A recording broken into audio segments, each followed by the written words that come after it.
আমি সজল মুখার্জি বলছি। আমার সঙ্গে আমরা এই মুহূর্তে আছি বুদ্ধদেব সরকার, গোবিন্দ চাকি, নাজিবুর সাহেব তাড়াতাড়ি বলবেন এবং আরতি পাল এবং শঙ্কর ঘোষ। আপনারা জানেন যে আমরা ইপিএফ দপ্তরে এখানে এসেছিলাম ভবিষ্যনীতি এমএসকে এসএসকে সমস্ত বিষয়টা সম্পর্কে জানার জন্য, এবং আমরা পাবলিক অফিসারের সঙ্গে কথা বললাম, পাবলিক রিলেশন অফিসারের সঙ্গে কথা বলেছি এবং তিনি ডিটেলস আমাদের কাছে সব বুঝিয়ে বলেছে। সেটা হচ্ছে যে বিষয়টা জেনে নিন, আগে যা কথা হয়েছে সেটা হচ্ছে খুব পরিষ্কার কথা। সেটা হচ্ছে যে আমরা যে টাকাটা জমা দিই সরকার সেই টাকাটা জমা দেয়, কিন্তু দুটো টাকা মিলিয়ে তার 8.33 যায় হচ্ছে আমাদের পেনশন স্কিমে, আর 3.6 যায় হচ্ছে আমাদের গ্র্যাচুইটিতে মানে প্রভিডেন্ট ফান্ডে যায়। এই মোট দুটো টাকা ভাগ হয় এবং এটা খুব পরিষ্কার। সেটা হচ্ছে যে আমাদের যে 58 বছর বয়স পর্যন্ত যারা অনেকে বলছিলেন, সেখানে একটা কথা আছে, সেটা হচ্ছে যে 58 বছর বয়স পর্যন্ত আপনার পেনশনের জন্য 10 বছর যদি পূর্ণ হয় তাহলে সে জেনারেল পেনশন পাবে, আর 58 বছর পার হয়ে যাওয়ার পর যদি তার হয় তাহলে সে উইথড্রল পেনশন পাবে, মানে সে পেনশনটা এককালীন টাকা পেয়ে যাবে।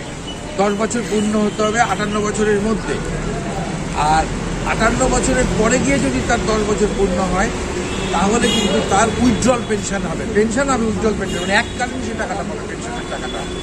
এবং চাকরি যতদিন থাকবে 58 বছর পর্যন্ত পেনশনের কাটা হবে, কিন্তু 65 বছর পর্যন্ত কিন্তু আমাদের ইপিএফ কাটা হবে।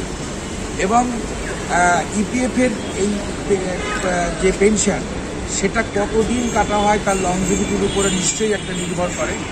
তবে আমাদের যদি ডেট অফ জয়নিং থেকে আমরা সবাই পাই তাহলে নিশ্চয়ই 3-4 হাজার টাকা পেনশন আমাদের হতে পারে। টাকাটা কতটা কাটছে তার উপরে নির্ভর করে। অফিসার বলল যে নিশ্চয়ই আপনাদের যদি long time date of joining থেকে হয় তাহলে 3-4 হাজার টাকা পেনশন হতেই পারে আপনাদের। তাহলে এইরকম একটি আজকে গুড নিউজ আমরা করলাম, কিন্তু এখানে একটা বিষয় আছে, আর যদি কেউ রিটায়ার করে যায় এর মধ্যে তাহলেও কিন্তু তার পেনশন পেনশন মানে এককালীন যে উইথড্রল পেনশন যেটা টেন্সি পেনশন বলে, সেই টেন্সি পেনশন কিন্তু সে পেয়ে যাবে। অর্থাৎ মাসে মাসে যে টাকাটা পাওয়ার কথা সেটা এককালীন পাবে। যদি তার রিটায়ার হয়ে যায় তাহলেও সে এইটা পাবে।